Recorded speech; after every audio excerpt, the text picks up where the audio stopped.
effectively suppressed for centuries, a group of Gnostic Gospels were discovered in the Egyptian desert in 1945, now known as the Nag Hammadi Library. This immensely important discovery includes texts once thought to have been entirely destroyed during the early Christian struggle to define orthodoxy. Gnosis literally means knowledge, in the context of a spiritual knowledge or divine insight emerging from the inside, such as an inner voice, a gut feeling, or conscience, not dependent on any data from one's outside environment. The Knights Templars likely acquired their secrets of Gnosis, or internal alchemy, and the Kabbalah from several different sources during their nearly 200 years in the Middle East. The stated goal of these sacred and guarded practices is nothing less than to literally evolve the person's consciousness and being into a higher state of existence.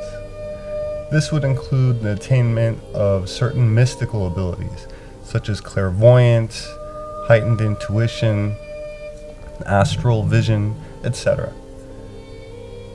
Though the true origin of Kabbalah is in dispute, in his book, The Secret Teachings of All Ages, honorary 33rd degree Freemason Manly P. Hall says that, and I quote, "While the greatest minds of the Jewish and Christian worlds have realized that the Bible is a book of allegories, few seem to have taken the trouble to investigate its symbols and parables.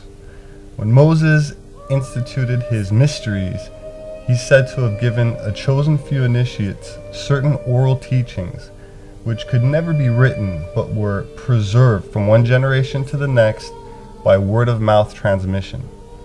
Those instructions were in the form of philosophical keys, by means of which the allegories were made to reveal their hidden significance. These mystic keys to their sacred writings were called by the Jews the Kabbalah."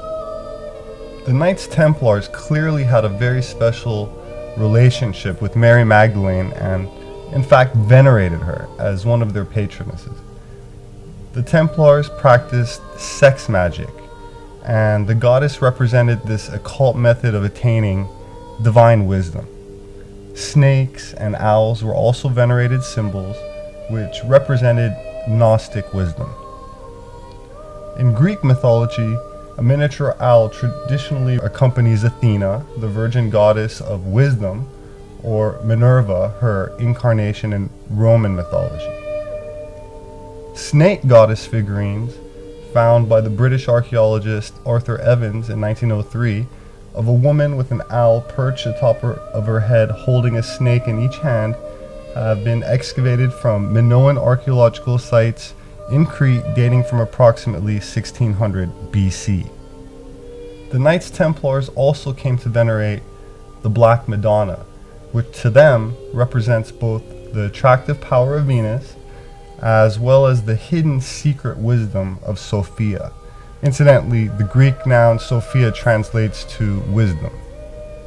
This helps to better understand why the Templars brought back numerous Black Madonnas with them from the Holy Land, building grand Gothic cathedrals around them in Europe, always dedicated to Mary. If you visit a Gothic cathedral today, there's a good chance you'll see a stained glass window decorated with motifs centered around the goddess symbol of the rose, or an actual Black Madonna relic. The goddess tradition is also known as the teaching of the rose, and this rose is a symbol of the goddess as well as alchemy and Gnosis, which are branches of the ancient goddess spiritual tradition. So the rose was used as a symbol for Mary, as it was also used as an ancient symbol of Venus. My name is Robert Sepehr. I'm an anthropologist and author, and I invite you to explore some suppressed mysteries with me in an attempt to unlock their riddles which have eluded any serious consideration in mainstream academia. Species with Amnesia, Our Forgotten History, Gods with Amnesia, Subterranean Worlds of Inner Earth, The Occult Secrets of Vril, and 1666, Redemption Through Sin. I appreciate all of the positive feedback, and I thank you very much for listening.